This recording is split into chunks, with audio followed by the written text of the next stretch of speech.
रिश्वतखोर बहू। ये क्या बात हुई?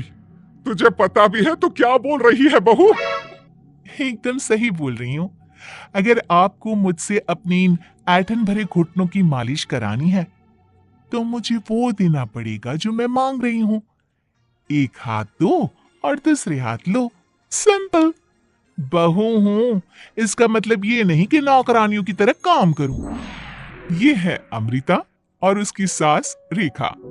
अमृता एक नई नवेली बहू है जिसकी शादी कुछ दिनों पहले ही रेखा के बेटे माधव के साथ हुई है।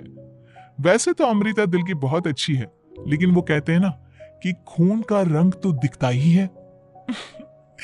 बस वही डॉन की बेटी होने का रंग यहाँ अमृता में भी दिख रहा है, जो है रिश्वत लेना। जी हाँ, काम चाहे कितना भी छोटा या कितना भी बड़ा क्यों ना हो, हमारी अमृता बहू बिना रिश्वत लिए कुछ नहीं करती। चलिए देखते हैं आगे इनके साथ और क्या क्या होता है। रेखा और अमृता को लड़ती देख ससुर प्रेमचंद वहां आता है और कहता है, अरे क्या हुआ? काहे इतना तिल मिला रही हो रेखा? अरे कुछ बोलोगी भी या कानों में हड़ताल हो रखी है तुम दोनों के? देखिए ना पापा जी, माँ जी ने मुझे कहा कि मैं उनके घुटनों की मालिश कर दूं, लेकिन उसके बदले में माँ जी मुझे वो हीरो वाला पुश्तैनी हार देने से इनकार कर रही हैं। क्या? घुटनों की मालिश के लिए हीरो का पुश्तैनी हार कौन मांगता है बहू? पापा जी, आपको तो पता ही है ना, आपकी बहू कितनी सयानी है, हर कोई भी काम फ्री में नहीं करती। और अब शेखावत खानदान का आटा तो इतना भी गीला नहीं है कि अपनी बहू को हार ना दे पाए। क्यों माय डियर माँ जी? देखा आपने प्रेमचंद जी, ये अब मुझसे पुश्तैनी हार मांग रही है, कल को पूरा घर मांग लेगी। अरे जा जा, मैं खुद कर लूंगी अपनी मालिश। ठीक है, मुझे क्या। एंजॉय योर मालिश टाइम माँ जी। रात में जब पति महादेव दफ्तर से लौटकर घर आते हैं तभी कमरे में, अमो, अमो सुनो ना, मेरा वो लाल रंग का जो शर्ट है ना, वो धो दो ना प्लीज। एक्चुअली कल मेरी एक इंपॉर्टेंट इंटरनेशनल क्लाइंट के साथ मीटिंग है, बहुत बड़ी डील का ऑफर है, इसलिए मैं अपनी उस लकी शर्ट को पहनकर जाना चाहता हूँ। अभी धो दो, रात भर में तो सूखी जाएगी, फिर कल अच्छे से कड़क वाली इस्त्री कर देना अपने शुभ शुभ हाथों से। जी नहीं, मैं ये सब ऐसे ही नहीं करने वाली। अगर काम करवाना है तो मेरी एक शर्त है। अरे यार, तुम और तुम्हारी शर्तें, बोलो क्या है? आपको मुझे 10 मनीष मल्होत्रा डिजाइनर की साड़ियां दिलानी होगी। 2 हफ्तों में मेरी स्वीट हार्ट फ्रेंड बिल्लो रानी की शादी है। मैं वहां डिजाइनर साड़ी पहनकर जाऊंगी और सब कुछ जला दूंगी। माधव अपनी बीवी की बात सुनकर हैरान परेशान अपने सर पर हाथ रखकर बैठ जाता है। अरे तुम बीवी हो या आफत? तुम्हारे दिमाग में जंग लग गया है क्या? देखो इतने सारे पैसे नहीं है मेरे पास। तुम्हारी याददाश्त तो जगह पर है ना माधव, भूल गए? मैं एक डॉन की बेटी हूं।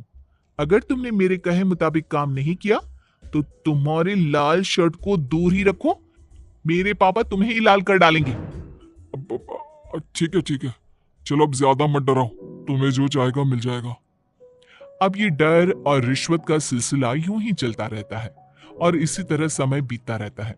एक सुबह सब नाश्ते के टेबल पर बैठे थे, जहां अमृता सबके सामने एक व्हाइट बोर्ड लाती है जिस पर दिन भर के सारे कामों के रेट लिखे हुए थे।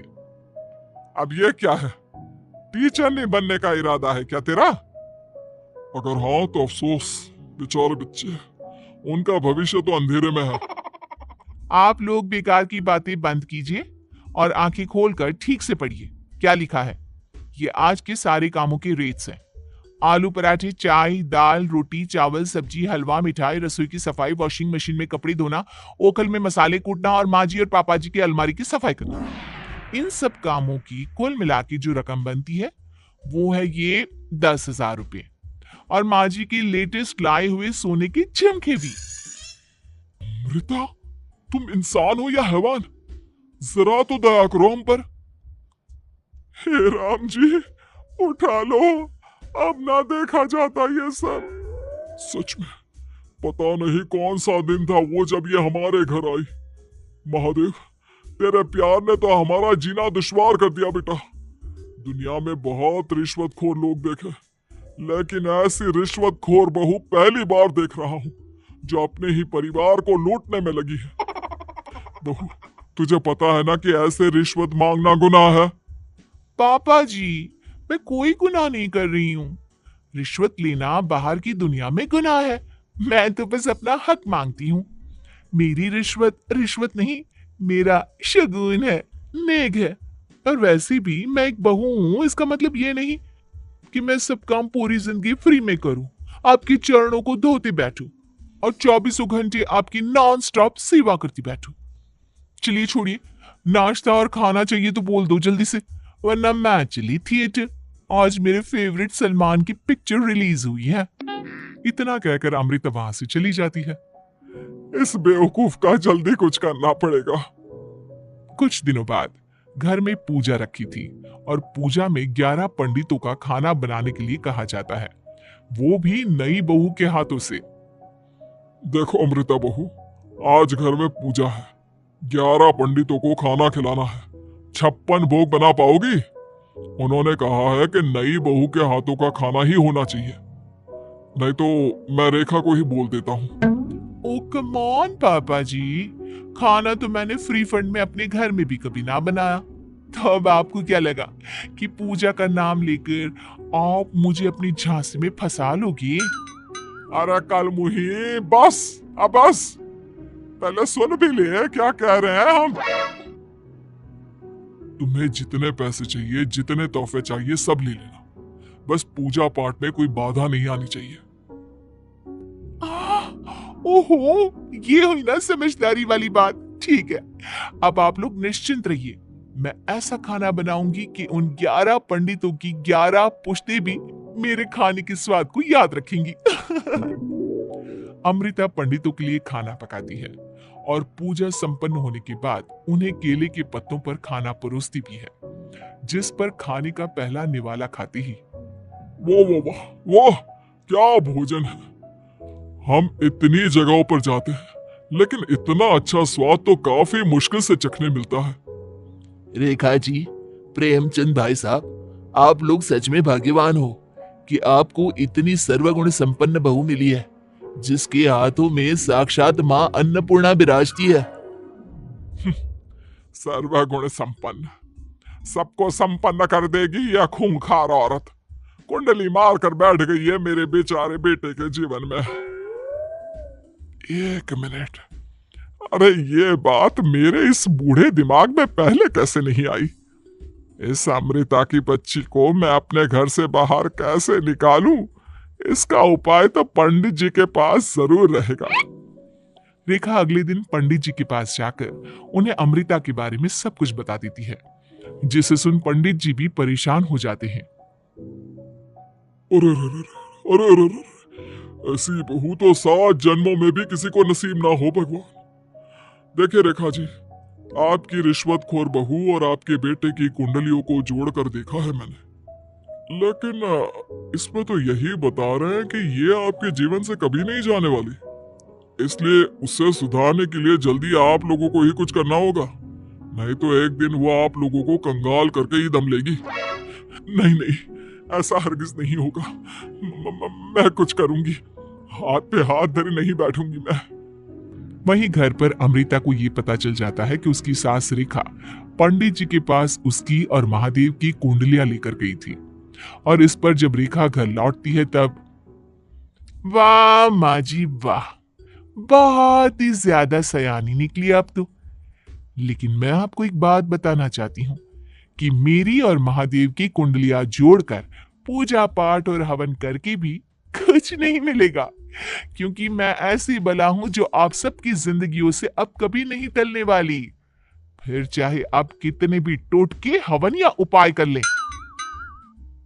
तो खुद को समझती क्या है रे बदतमीज, तुझसे बात करना तो दूर, मुझे तो तेरी शक्ल देखना भी नहीं पसंद।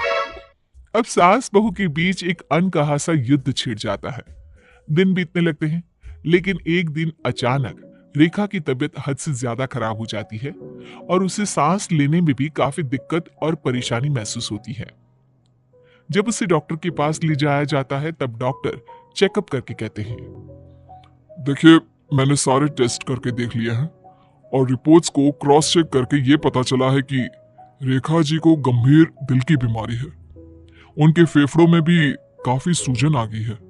उनका जल्द से जल्द ऑपरेशन करना होगा, वरना आई एम सॉरी टू से उन्हें बचाना मुश्किल हो जाएगा।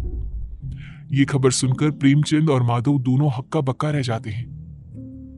लेकिन डॉक्टर साहब, कितने पैसे लगेंगे ऑपरेशन के लिए? और उसके बाद रेखा पूरी तरह ठीक तो हो जाएगी ना? जी हाँ, इस ऑपरेशन के बाद वो बिल्कुल ठीक हो जाएंगे, लेकिन वो तभी हो सकता है जब ऑपरेशन टाइम से हो पाएगा। और रही बात ऑपरेशन के खर्चे की, तो उसमें तकरीबन 6 से 7 लाख रुपए तक लग सकते हैं। जहां एक तरह सब रेखा की तबीयत और ऑपरेशन को लेकर परेशान होते हैं, वहीं घर पर रेखा को बिस्तर पर देखकर भी अमृता के अंदर जरा भी दया नहीं आती। ओ माँ जी, ये अपना फालतू का मेलोड्रामा बंद कीजिए ना आप। मुझे पता है आपको मुझे रिश्वत नहीं देनी है और घर के सारे काम मुझसे मुफ्त में करवाने हैं, इसीलिए आप ये सब कर रही हो ना। सीरियसली अमृता, ऐसे हालात में तुम ऐसी बातें कैसे कर सकती हो? हम यहाँ परेशान हैं कि ऑपरेशन कैसे कराएंगे, बैंक में इतने पैसे भी नहीं है, और तुम माँ को ताने सुना रही हो। अरे अमृता बहू, मैं भला ढोंग क्यों करूंगी? हम 6 से 7 लाख का बंदोबस्त कैसे करेंगे? करेंगे पापा, कैसे भी करेंगे। अमृता, अगर कभी भी जिंदगी में तुमने मुझसे सच्चा प्यार किया है, एक पल के लिए भी सही, तो तुम्हें आज इस परिवार, इस घर की नींव, मेरी माँ को बचाना होगा।